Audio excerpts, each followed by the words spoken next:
네, 나라살림연구소 정창수입니다. 오늘은 유태인 얘기를 좀 드리겠습니다. 지금 아프간 사태도 그렇고 중동 문제에 다시 관심이 많아졌는데요. 유태인이 사실 어떻게 보면 중동 문제에서 핵심적인 고리 중에 하나죠. 그래서 유태인 말씀을 드리겠는데요. 참고로 IQ라는 개념이 있잖아요.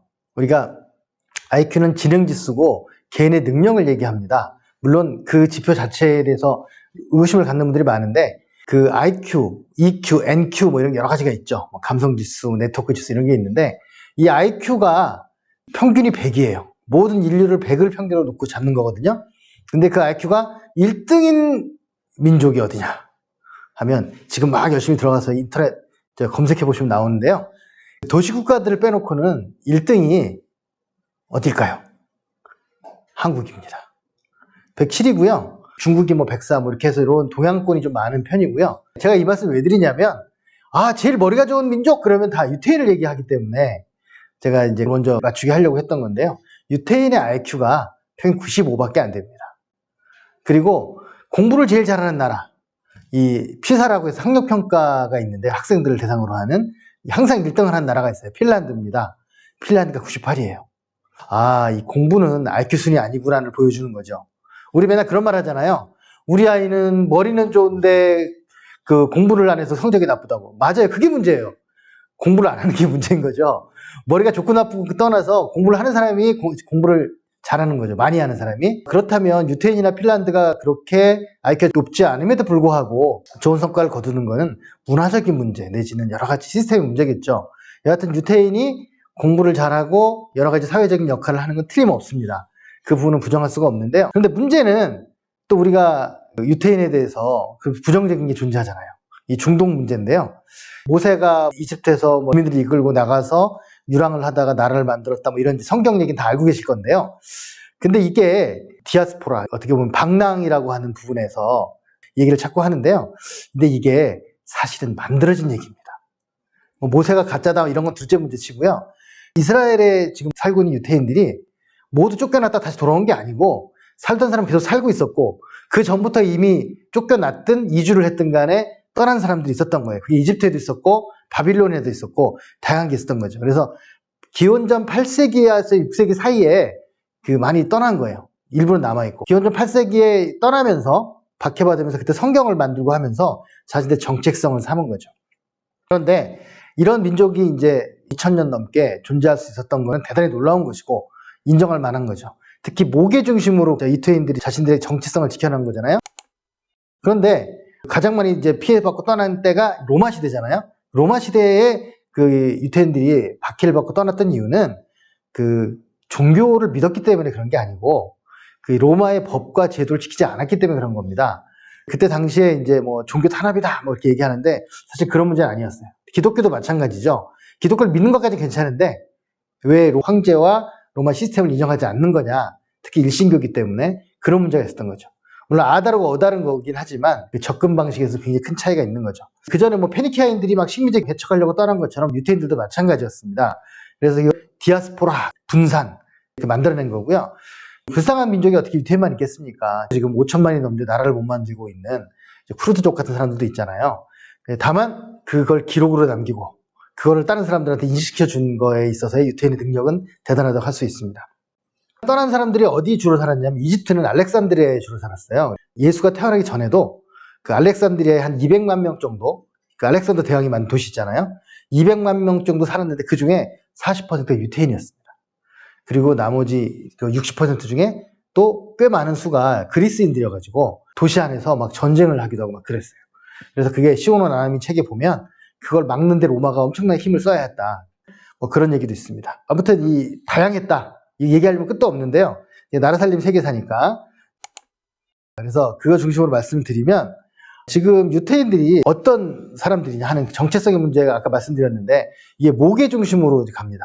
근데 어떤 사람을 유태인이라고 하느냐를 규정을 누가 했느냐면 놀랍게도 히틀러가 했습니다. 그 전까지는 유태인끼리도 어디까지 유태인이라고 해야 되지? 그런 논쟁이 많이 있었는데요. 히틀러가 유태인을 탄압해야 되는데 기준이 있어야 될 거 아니에요. 마구 탄압할 수가 없으니까 이러이러한 사람들을 유태인이라고 한다 라고 하는 개념을 뉘른베르크 법이라고 하는 걸 만들었어요. 유태인은 뭐 목의 중심이고 뭐 이런 것들을 설정을 해서 사실 내가 유태인인 줄 알았는데 히틀러 기준으로 해서 유태인이 아닌 걸로 규정받는 사람도 있었고 내가 유태인이 아닌 것 같은데 라고 했는데 유태인도 규정받는 사람이 있어요. 뭐 개종이나 이런 것들도 굉장히 모호하게 돼가지고 문제는 이게 이제 유태인 탄압하기 위해서 만든 기준이잖아요.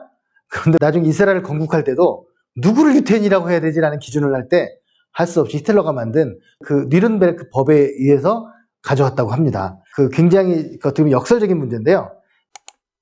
유태인들이 막 흩어져 살았잖아요. 가장 유태인들이 그나마 탄압을 덜 받은 곳이 어디냐? 어딜 것 같습니까? 아주 역설적으로 이슬람 지역이었다고 합니다. 다른 데서는 뭐 예수를 죽였다 해서 뭐 기독교 쪽에서 탄압하고 하다못해 광동성이나 이런 중국에도 유태인 공동체가 지금도 있어요. 그때부터 있었던 뭐 거기는 그렇게까지 탄압은 아니었지만 우대를 오히려 받았던 곳은 이슬람 지역이었어요. 왜냐하면 세금을 냈기 때문입니다. 제가 다음 시간에 이슬람과 세금에 대해서도 말씀을 드릴 텐데요. 그 유태인들이 세금을 정확히 내면 나중에는 우대까지 받아서 재상에 오르기도 하고 대단히 높은 인정을 받아요. 전문가들도 많았기 때문에. 그래서 이제 십자군 전쟁 할 때도 살라딘이 기독교인들을 몰아내면서도 유대인들은 보호를 했어요. 그 유대인들은 계속 예루살렘에 살고 있었다는 거죠. 많이 떠나기도 했지만 살고 있는 사람도 살고 있고. 그래서 팔레스타인인들 같이 어울려 살고 있었습니다. 그래서 1880년에 유태인들이 시오니즘 운동으로 이제 다시 돌아가자 그래갖고 이제 운동이 시작됐는데 그때 이스라엘 지역에 50만 명 정도 살았는데 그 중에 5만 명 정도 유태인이 쭉 살고 있던 사람들이 있었다는 겁니다. 그래서 그때 영국이 좀 고민했던 게 뭐냐면 너네 우리 전쟁 도와주면 나라 독립하게 해주겠어. 세계대전 때 했는데 그때 동시에 또 이슬람 쪽에도 도와주면 너네 독립하게 해주겠어. 이런 걸 해준 거예요. 이게 나중에 이제 이스라엘과 그 이슬람의 전쟁의 도화선이 된 건데 재밌는 것은 영국이 나라를 만들어주겠다고 할 때 이 유대인 쪽에서 뭘 얘기했냐면 주로 우간다하고 이스라엘 두 개를 안을 놓고 서로 논쟁을 했다는 거예요. 자칫하면 우간다에 이스라엘이 놓여졌을 가능성도 있습니다. 여하튼 이제 이스라엘 쪽을 정해가지고 왜냐면 알고 있었어요. 유태인들도 만약에 돌아갔을 때 기존에 살고 있던 이슬람 쪽과 갈등이 생길 거 뻔히 알고 있었습니다. 하지만 그래도 여러 가지를 고민한 끝에 자기들의 역사적 어떤 그런 맥락이 있는 우간다보다는 이스라엘이 훨씬 나을 거라고 생각해서 갔었고요. 참고로 재밌는 것은 우리 주변에도 이스라엘에 약간 자치공화국이 있었어요. 저기 만주 북쪽에 유대인들만 구성된 자치공화국이 있었다는 거 아닙니까? 연해주 지나면 철도를 타고 가다 보면 있었는데요. 문제는 이제 이들을 이스라엘이 건국하고 난 다음에 모두 이스라엘로 다 복귀시켜가지고 이스라엘이 이 한 나라를 이루는데 보탬이 된 겁니다. 참고로 저기 아프리카에서도요. 나는 이스라엘인이라고 주장하는 흑인들이 있었어요. 근데 그들을 할 수 없이 받아줬다는 거 아닙니까? 그 뉘른베르크 법에 의한 기준에 그 사람들이 들어가는 거예요. 그래서 5만 명의 사람들이 갖고 지금 이스라엘 안에 흑인 유대인들이 존재해요. 근데 물론 하층민을 이루고 있긴 한데 아무튼 그런 것들을 고려하면 우리가 민족이 뭐고 그리고 이 공동체가 뭐고 하는 문제를 한번 생각해 볼 필요는 있을 것 같습니다. 왜 그 보헤미안 랩소디에 나오는 그 싱어 있잖아요. 제가 지금 이름이 기억이 나지 않는데 그 싱어가 속한 그 집단이 종교 공동체잖아요. 이 유태인하고 비슷해요. 페르시아에서 시작한 그런 사람들인데 거기는 모계가 아니라 양 부모가 다 80인가 그런 사람들이거든요. 숫자가 굉장히 적어요. 근데 유대인들은 모계 그 중심이다 보니까 그래도 인구를 계속 유지하면서 살 수 있었던 거죠. 아무튼 제가 오늘 유태인 말씀을 드렸는데 이 디아스포라 그 분산을 하면서도 유대인들이 살아갈 수 있었던 게 뭐냐면 이슬람이 제일 대우를 받았던 이유는 세금을 잘 냈기 때문이고 기독교나 다른 곳에서도 이스라엘이 경제활동을 많이 종사하면서 세금을 많이 냈습니다. 그게 어떻게 보면 탄압을 받지 않고 존재할 수 있었던 거고요. 다만 이제 로마 시대 이럴 때 거기서 멈춰야 되는데 그 로마의 체제의 정통성에 이제 도전을 하게 됐을 때는 탄압을 받게 되는 거죠. 그런 부분들이 이스라엘의 수천 년 동안의 역사 속에서 있었던 일이고 다른 민족도 다 불쌍하지만 이스라엘은 인정해 줄 수 있는 거는 그들이 기억을 계속 보존하는 기록을 통해서 기억을 보존하는 노력을 했고 좋은 일이든 나쁜 일이든 그 공동체 유지하고 발전시켜 나갔다는 거죠. 근데 그게 주변 민족들한테 비극일 수도 있겠지만 그래서 그런 부분들을 한번 오늘 약간 곁다리 얘기지만 한번 들려드렸습니다. 마치겠습니다. 구독, 좋아요